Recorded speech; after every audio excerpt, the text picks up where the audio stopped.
2023 has been a wild year for Hollywood. Just as it started to recover from a worldwide pandemic, the writers and actors went on strike. So maybe it's not surprising that there have been more than a few box office bombs this year. Or maybe it was because the movies weren't as good. Regardless, today I'm taking a look at some of the biggest flops of 2023 so far. DC tried to hype The Flash as one of the best things it's ever released, which probably doomed it to fail at least somewhat, right? Yeah. It was part of their attempt to rival Marvel in the superhero world, and, well, the results weren't what they were hoping for. Now, to be fair, the term flop is used pretty broadly at this point, because a few years back you probably wouldn't have looked at a movie that had Rotten Tomatoes scores of 63% for critics and 83% for fans and assume it did well. And you'd look at the fact that it made $68 million more than it cost to make, and say, hey, nice job. But to the studios, that's a big flop. Because it's all about projected numbers, people, and they were definitely projecting a lot more for The Flash. Plus, the ongoing legal and mental health issues of its star, Ezra Miller, might have been a factor as well. Transformers: Rise of the Beasts is another one that might seem on the surface like it did pretty well. After all, it grossed $427 million at the box office around the world and cost under $200 million to make. But by Transformers standards, that was pretty bad. What's interesting is that it actually had better reviews than most of its predecessors. It's possible people are just kinda over the franchise. There have certainly been a lot of movies in the Transformers universe. There was also the fact that it was a pretty crowded summer in terms of releases, so maybe it got a little lost in the shuffle. Either way, the less than stellar numbers are making people wonder if Paramount will move forward with more of them. Though there might be some buzz and box office help from the upcoming crossover movie between Transformers and G.I. Joe. Or that one will be right back on this list next year. Here's another head-scratcher. The latest in the Mission Impossible franchise has got fantastic reviews. Hello 96 and 94% scores on Rotten Tomatoes, but that hasn't led to a boffo box office take. Part of that is how much it cost the studio to make. They shelled out $300 million for Tom Cruise's dive back into his Ethan Hunt character, so when it grossed $491 million, that wasn't enough of a profit for anyone to be happy. The other is that it was released right when the Barbie and Oppenheimer movies came out and had trouble competing against that viral twofer. Though it's still in a lot of theaters and could earn more, it's trending too hard in the wrong direction to turn the ship around. If you watched the trailer for Indiana Jones and the Dial of Destiny, you might have done a double take. Young Harrison Ford? What in the name of Han Solo is going on here? CGI gimmicks aside, the movie was fairly well received by critics and audiences, and it managed to bring in more money than a lot of the big summer releases. So why on earth is it on our list of the biggest flops of the year? Well, it needed to earn $600 million to break even for Disney's investment. The film itself didn't cost that much, but when you add in the marketing budget, etc., it cost them a pretty penny.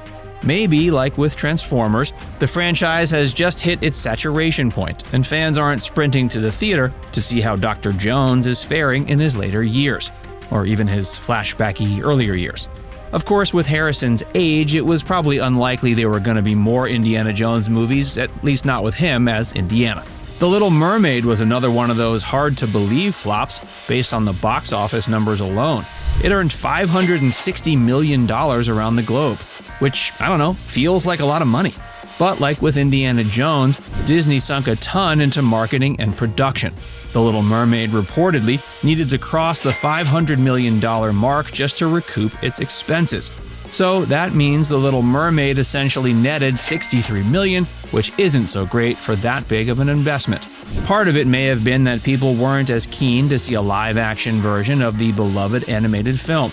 And then there was a lot of controversy, aka racism, about the casting of a black female as Ariel. So maybe that kept people away? I hope not. The Covenant is at least an example of a movie that earned significantly less than it cost to make, aka an actual flop. The Guy Ritchie-helmed military drama was made for about $55 million, but only brought in $20 million. The reviews and audience ratings were actually really great. Plus, ask your friends who served in the military, and they'll likely tell you it's one of the more realistic movies in terms of what things are actually like.